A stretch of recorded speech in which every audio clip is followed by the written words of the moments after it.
If you are exhausted from working tirelessly, yet each day leaves you no closer to true freedom, then listen carefully, because what follows may be the most valuable lesson you encounter this entire year.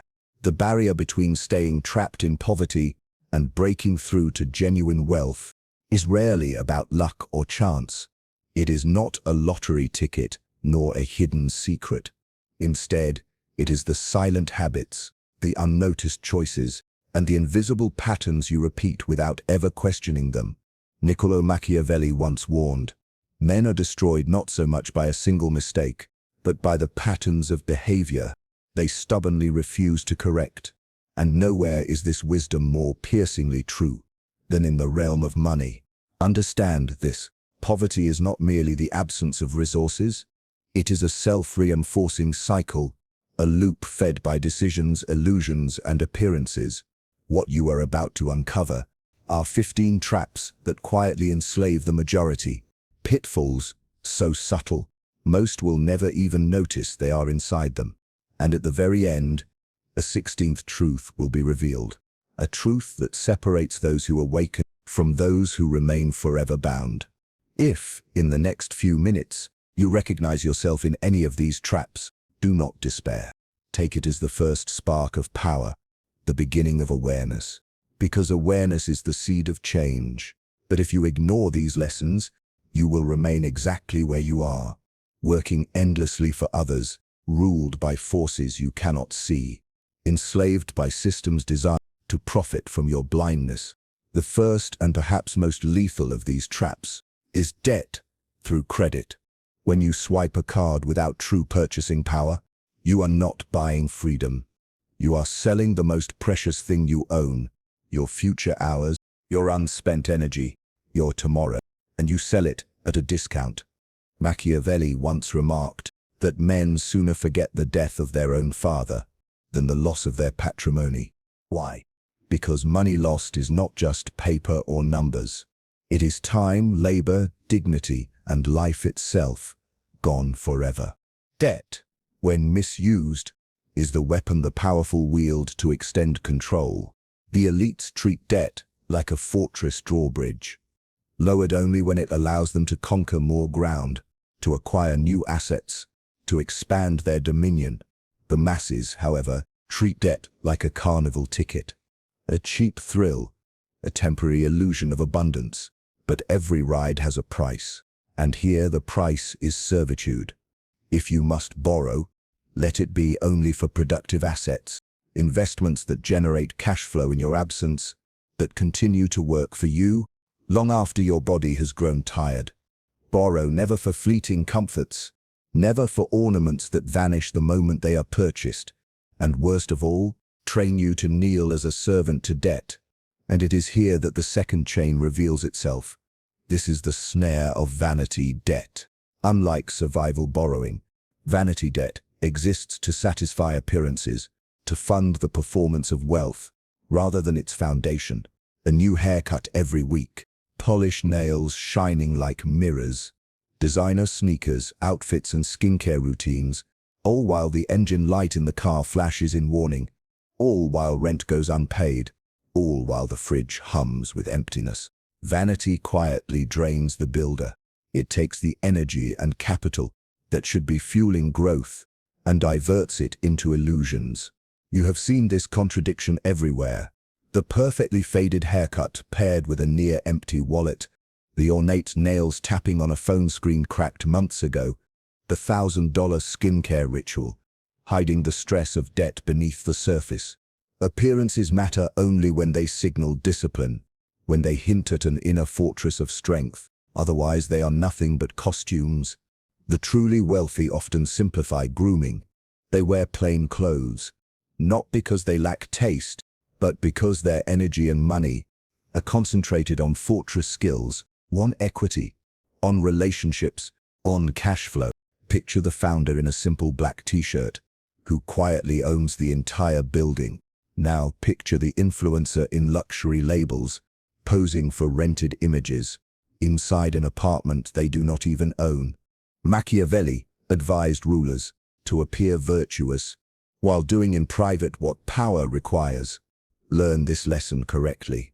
Prioritize substance. Let appearances be a byproduct, not the objective. When you finally reach the point where excess income makes taste as a harmless hobby rather than a costly addiction, only then is vanity safe. Until then, it is a chain, and vanity, if unchecked, flows seamlessly into the third trap, impulse. Because chasing appearance nearly always means buying what you never truly needed in the first place. Impulse spending is the merchant's sharpest weapon. It is embedded in store design, in app notifications, in banners that scream only today, as if tomorrow will never come. These are not random. They are engineered to hijack reflexes, to make wants masquerade as needs, arriving wrapped in urgency and dopamine. Before you buy, interrogate the item. Ask it 3 questions. Does it earn? Does it defend? Does it save time? If the answer is no, submit it to the 48-hour rule. Write it down, walk away, and revisit later. Better yet, keep a running cooling list and batch your purchases monthly. The wealthy do not rely on willpower alone to resist impulse. They engineer friction into their lives, delays, safeguards, systems that protect both attention and cash. Walk through your own home and count the artifacts of manipulation. The novelty kitchen tool you used once, the 6th phone case you did not need, the gadget still in its box. Each is a receipt proving that, for a moment, you were read like a map by someone else's algorithm. And once the impulse is past, another leak begins. The waste of what was bought, but never truly consumed. Food waste is one of the quietest leaks. Yet, over time it becomes a flood. You shop as though appetite were constant, filling bags with fruit, vegetables, and dairy. You promise yourself you will use. But days pass, greens wilt, milk spoils, meat expires untouched. For the affluent, the few thousand lost each year to waste is nothing more than background noise. For you, it can be the exact margin between survival and collapse. Where progress lives, discipline becomes strategy. Plan your meals like a military campaign, not as random improvisation. Shop with lists, not moods. Enter the store as a general enters the battlefield, with a plan already drawn. Cook once, portion twice. Freeze what will not survive the week. Transform leftovers deliberately, so that repetition does not decay into boredom or revolt. A stew becomes a sauce. A roast becomes tomorrow's soup. This is not frugality. It is statecraft. Machiavelli's wisdom in governance applies equally to your kitchen. Squander nothing. Every neglected detail matures quietly into defeat. And waste, when observed closely, is rarely about food alone. It is a reflection of mindset. Wasteful habits often spring from the same soil that breeds belief in shortcuts, the conviction that discipline can be bypassed, that results can be bought cheaply, that there must always be an easier way. Shortcut thinking is the most expensive faith of all.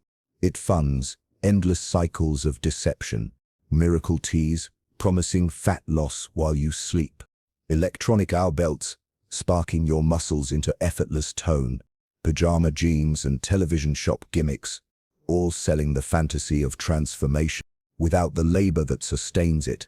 Machiavelli once wrote, "It is better to be bold than cautious." But boldness does not mean outsourcing reality to trinkets. Boldness means confronting it head-on, without disguise. Understand this clearly. The bodies you envy on screens belong to professionals. Their entire career is discipline. They eat like artisans, train like soldiers, rest like monks. And you compare yourself to their full-time job. Your path is simpler, and most importantly, free. Eat with intent. Train or walk daily. Sleep with the precision of a craftsman, and then repeat. That is the only secret. If you need a doctrine, borrow the creed of extreme ownership. Eliminate the word later. from your vocabulary. Later is the language of the weak. Now is the dialect of power. The powerful do not buy transformation. They do not chase gimmicks or fads.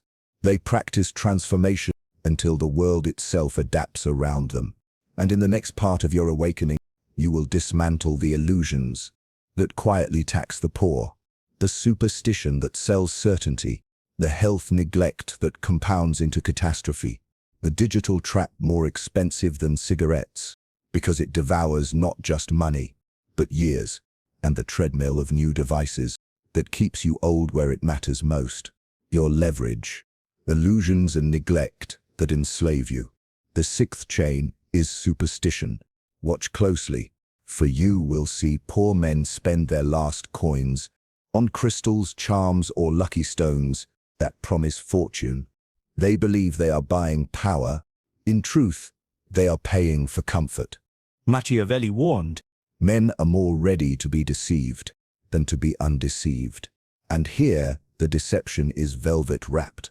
Industries worth billions exist because the masses would rather purchase hope than practice discipline. The truly powerful know better. They do not invest in amulets. They invest in knowledge, in networks, in assets that compound. Every dollar you send to superstition is a dollar stolen from your own strength. Every dollar you exchange for superstition is more than wasted currency. It is a vote cast against your own reason, a surrender of intellect to illusion, and each surrender leaves you weaker. The seventh chain is neglecting health, the slowest yet most merciless expense of all. It rarely announces itself loudly at first. Instead, it whispers. The cavity ignored becomes a root canal. The skipped checkup evolves into a hospitalization.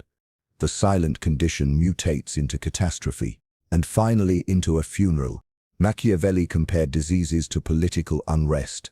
They are easy to cure early, but impossible to control once entrenched. The same is true of your body. The poor often avoid doctors, thinking problems vanish when unseen.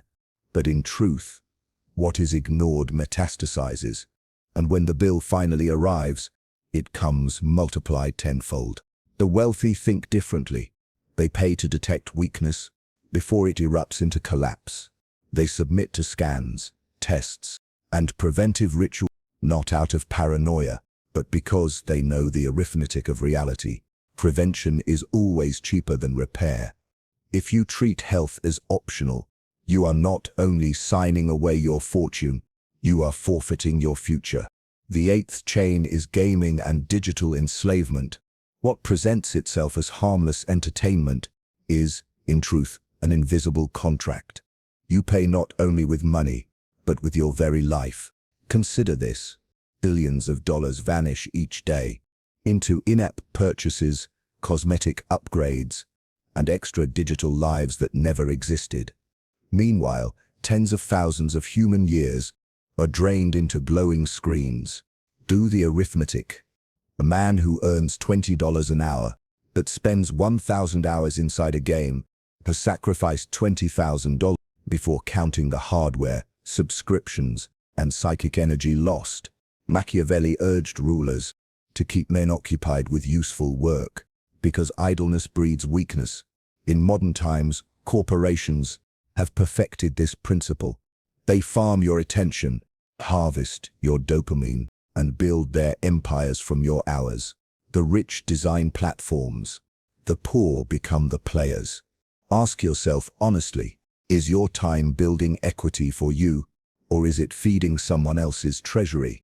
The ninth chain is obsession with new technology. Every season, the crowd lines up for the latest phone, television, or device, believing possession of novelty signals progress. They confuse having with advancing, but the elite do not chase each shiny release.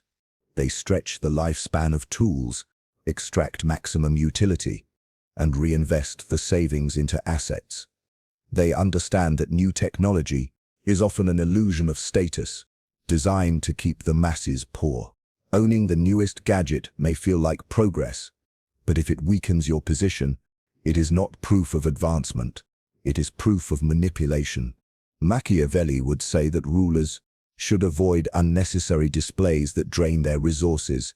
To parade excess without purpose is to invite decay into one's own kingdom. In the same way, you too must learn to distinguish between what strengthens your fortress and what merely decorates its walls. Decoration feeds vanity. Fortification feeds survival. The true measure of any purchase is not whether you can afford to pay for it today, but whether it secures or undermines your tomorrow. That is the only test that matters. The 10th chain is extravagance in nightlife. The bottles, the lights, the tables, all designed with precision to extract months of wages in a single evening. For a few hours, a man may believe himself a king. Music shakes the walls, cameras flash, crowds gather, and for a fleeting moment, there he feels untouchable. But morning always arrives, and when it does, he returns to labor, enslaved for another 30 days, to repeat the very cycle that devoured him. Machiavelli advised princes to avoid wasteful displays, for fortune evaporates far faster than it accumulates. The lesson is plain. Those who spray champagne in the club are not rulers, but products. The true sovereign is the one profiting quietly from their thirst for appearances. The owner of the venue, the distributor of the bottles, the architect of the illusion. Never forget this. Respect is not earned by spectacles. It does not come from being seen in a booth, surrounded by flashing lights. Respect comes from building a fortress, a position so strong that no one can dislodge you from it.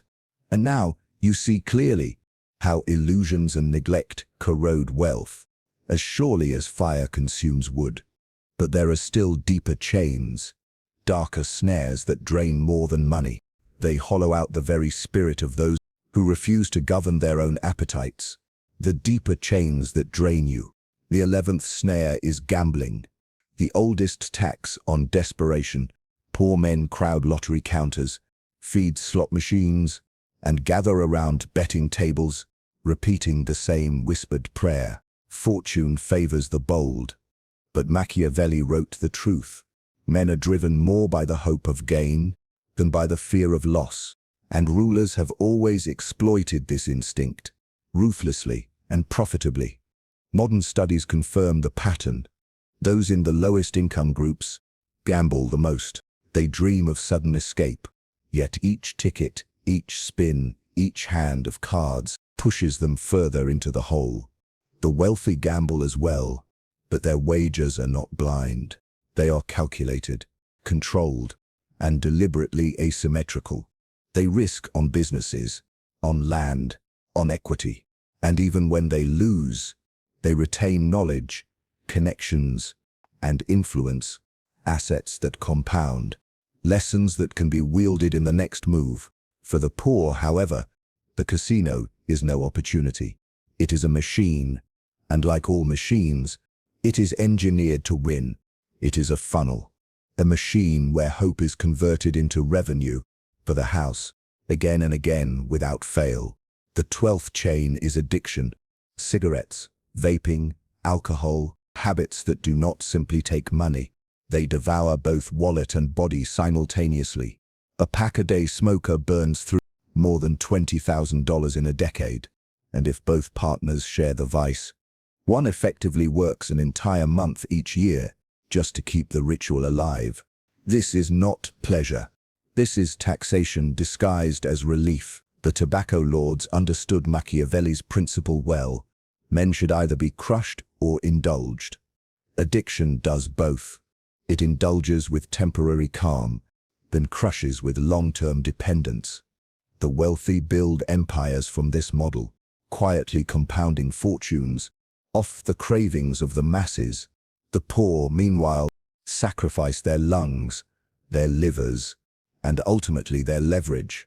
The 13th chain is blind loyalty to banks. You deposit, you pay, you withdraw, you pay.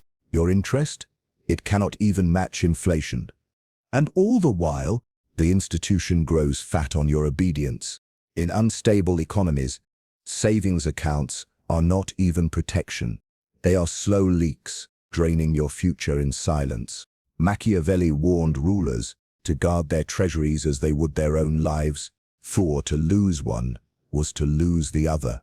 And yet, the masses hand over their savings to banks, as if to guardians, never realizing they are only clients in a business meticulously engineered to extract.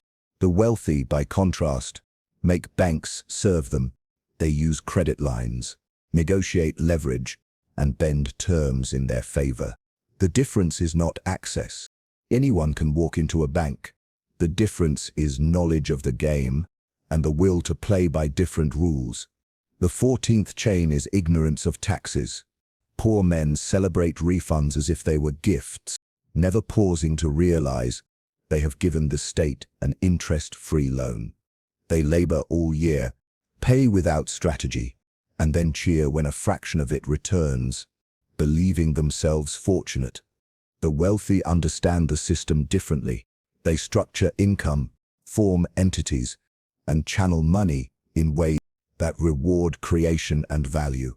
They receive benefits for producing, while the masses are punished for consuming. The state, by design, desires. Machiavelli noted that a ruler must distribute rewards strategically. Governments have studied this lesson well. They direct their rewards toward those who build, invest, and employ. Producers receive incentives. Employers receive deductions. Creators receive structures that protect their gains. Consumers, however, are punished, not out of malice, but by design. If you do not learn these rules, you pay the penalty of ignorance. The wise man studies taxation, not to evade his duty, but to bend its weight in his favor. He turns what crushes the careless into an instrument of leverage. The 15th chain is misguided generosity. Donations given without discernment, charities clothed in virtue, but engineered as machines. Behind banners of compassion, funds are siphoned into salaries, marketing campaigns, and endless cycles of self-preservation. Reports show that a third or more of all donations never reach the people they were intended to save. Machiavelli observed that appearances of virtue are useful, even necessary, for rulers, but behind the curtain, virtue is calculation. So it is with many charities, noble on the surface, profitable underneath. The wealthy donate as well, but through foundations, through instruments that extend their influence, preserve their legacy, and fortify their dynasty. Their generosity compounds into power. The poor, by contrast, when they give recklessly, only diminish their already fragile base. To truly help others, you must first strengthen yourself. A starving man cannot feed another. A debtor cannot liberate anyone but his creditors. These chains, gambling, addiction, blind loyalty to banks, ignorance of taxes, and naive charity, reveal the architecture of captivity. Institutions and appetites work together, ensuring that men who refuse to rule themselves remain ruled forever. But there remains one last snare, perhaps the most dangerous of all, because it is the most seductive. The chain that has trapped kings and laborers alike. The 16th and final trap is the performance of wealth. This is not debt, nor waste, nor ignorance. It is illusion, the masquerade of sovereignty. The car financed for status. The rented luxury apartment to impress strangers. Phil, the designer brands worn by men with empty accounts. All symbols meant to declare I am powerful. But power cannot be rented. Wealth cannot be staged. The performance of wealth is the final cage, because it demands constant rehearsal. Once you begin playing the part, you must keep feeding the illusion, and the illusion consumes all. You are no longer free to build quietly. You must maintain the mask, even as your foundation erodes. The truly sovereign understand this. They appear simple, understated, sometimes even invisible. Their strength is concealed, their fortress built silently brick by brick. And when it is complete, there is no need for performance, because their position speaks for them. This is the final choice, the closing of the journey. You can remain among those who only look sovereign, forever trapped in costumes and appearances, or you can join the minority who are sovereign, who rule not by illusion, but by foundation, discipline, and power. The decision, as always, is yours. The illusion of wealth versus the reality of power. Many who remain poor choose instead to look rich for a night, rather than become rich for a lifetime. They drain their last savings on designer clothes, on staged photographs, on a fleeting weekend of extravagance, hoping the world will notice, hoping applause will somehow transform into respect. But applause does not pay compound interest, and spectacle does not build fortresses. Machiavelli warned that men, in general, judge more from appearances than from reality, and this is precisely why so many fall prey to the relentless urge to impress. Yet power does not lie in being seen. Power lies in being untouchable. The man who invests quietly multiplies. The one who performs loudly decays. Picture two men, each receiving the same $2,000. One throws it away on champagne, on flashing lights. You on photograph destined to vanish in a feed. He gains a handful of likes, a ripple of envy, and then emptiness. The other places it into assets, planting seeds that compound silently. That $2,000 becomes then $10,000. No one claps for him today, but time itself will kneel before him tomorrow. This is the core truth. Wealth is not about display, it is about control. To look rich is to build your life upon the shifting opinions of others. To be rich is to build your life upon foundations no opinion can shake. The poor fall into the trap of needing recognition. The wealthy exploit this weakness and grow in silence. The goal is not to be admired for a moment. The goal is to be sovereign for decades. Machiavelli would remind you, fortune favors those who prepare for her arrival, with discipline and foresight, not those who chase her favor, with noise, vanity, and spectacle. If you have recognized yourself in any of these chains, credit, vanity, impulse, waste, shortcuts, superstition, neglect, gaming, tech obsession, nightlife, gambling, addiction, blind loyalty to banks, ignorance of taxes, reckless charity, and finally the performance of wealth, do not despair. Recognition is the beginning of liberation. Awareness is the first step towards sovereignty. The chains only hold those who refuse to see them. Once you name them, you can break them. And when you break them, you move from the illusion of wealth into the reality of power, or the performance of wealth. See this not as condemnation but as revelation. Awareness itself is the first form of power. You cannot break the chains you refuse to name. To ignore these patterns is to remain in servitude. To confront them is to begin sovereignty.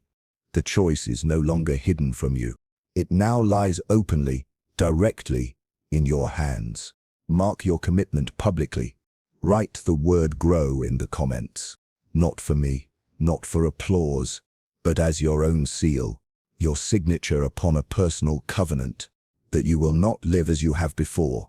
Let that single word become your declaration, that you are choosing substance over appearance, discipline over impulse, sovereignty over spectacle. By joining this community of the like-minded, you step into a circle of builders, those who see what most refuse to face. Here, you will not only learn how you were programmed to remain poor, you will begin the deeper work, to reprogram yourself, to live sovereign in a world designed to keep you bowed. Remember this truth. In an age where hesitation means defeat, to delay is to surrender. The future is claimed only by those who act. Stay with us. Subscribe.